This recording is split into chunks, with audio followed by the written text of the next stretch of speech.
everyone, and welcome to another video from the Tiny Menagerie. This is the Trilineatus cory, or three-lined cory, sometimes called the leopard cory, although that's actually a completely different species, and it's also sometimes called the false julii cory, which again is a completely different species, but as the two are easily confused, you will often see Trilineatus being sold as julii, but we'll get into that one later. And personally, I thoroughly dislike the name false julii for them. It makes it sound like Trilineatus is somehow inferior to julii and that they're trying to impersonate them. When in all actuality, the name confusion is caused by either ignorance, or it's by shopkeepers trying to charge exorbitant prices for a much more readily available fish. But, micro rant aside, what are Trilineatus like to keep, and what kind of setup do they need?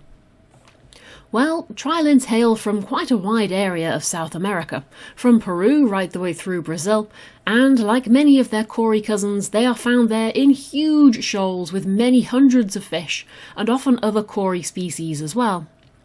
This being the case then, them being a very sociable species, you will want to keep them in a group with at least 6 individuals. Interestingly though, I've never found them to be particularly dedicated schoolers in the aquarium. Unlike other similar cories like pandas, for example, who are always together, trilines seem to have a bit of an independent streak, and I actually find it almost an oddity to see them all together for very long, unless they happen to have found a higher concentration of food. For the most part, they seem to be quite happy to be off doing their own thing, just kind of keeping an eye on each other. And this does mean though that they are a very brave species. Even when they're being kept in a brightly lit tank, they are typically out and about in the open looking for food, and this can be really useful if you're looking for a small cory to keep with other shyer catfish species, to act as a bit of a dither fish to get them to come out of hiding. And they look just as good whether they're being kept on either very pale or darker substrate, and with any kind of lighting, whether it's dim or bright, as in all cases it's their lovely reticulated patterning that stands out. And that pattern is one thing to note about the Trilineatus cory, and perhaps why they should be forgiven for being mistaken for so many other species. And this is because Trilineatus show a remarkable variation between individuals, and I'm not too sure if this is a natural phenomenon within the species, or if it's actually more than one species who look very alike. And all that could be said for certain is that when you're trying to buy them, some trilines certainly have more darker, more dense coloration, whereas others are paler. Some have spots on their face, some don't. Some have more reticulation in their pattern, some again don't. Some have a slightly longer snout, some have a more snub snout. Although, it's likely in that case those with the longer snouts are likely to be leopard cories being sold as Trilineatus, a bit of a reverse way with the old julii problem. And this doesn't seem to be affected by age neither, it's not like they change. Mine are about a year old now, and they've barely changed at all during that time. Apart from getting a little bit bigger obviously as they've grown into adulthood, they have remained largely the same shape, and their patterning hasn't become more dense. And if you do a very simple Google search for them as well, I can see that it's not that mine are anything unusual. All the fish shown in the images that people believe are Trilineatus show a remarkable amount of variation in colour and pattern. And so, I do wonder if in the fullness of time, Trilineatus might get further differentiated into other species. Or maybe it's a case that they really are that variable, who knows.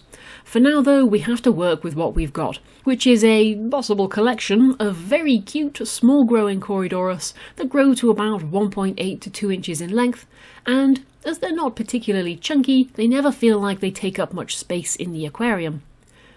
There is very little variation between the sexes. Females are just that little bit wider and a little bit larger than the males. And like a lot of their other cory cousins, they are primarily substrate dwelling, and they're also very active, and so they need a reasonable sized tank of at least 80 centimeters in length for a group of 6, with a water temperature anywhere between 22 and 27 degrees C. In my experience, they do seem to prefer a sandy substrate as opposed to a gravel one, and they don't spend much time at all exploring around rocks or landscape unless they're looking for somewhere to perch and watch the world go by. They're perfectly tolerant of a faster water flow and can often be seen snuffling about in even the strongest of currents, presumably in the hope that it's going to flush a bit more food towards them. and then if they need to, they will just take shelter amongst the hardscape. They're also perfectly comfortable in a wide range of pHs, anywhere between 6.5 and 8 is fine for them. And Trilineatus are a supremely peaceful species, showing absolutely no aggression at all towards each other or other fish. In fact, for the most part they completely ignore all other fish. But one of the really nice qualities about them is that despite the fact that they're very gentle and very small, they're not very easily bullied neither, and they will resolutely hold their own even when they're around much bigger fish, seemingly safe in the knowledge that if anyone did try to hurt them, they have those lovely sharp spines in their pectoral and dorsal fin just for their own protection.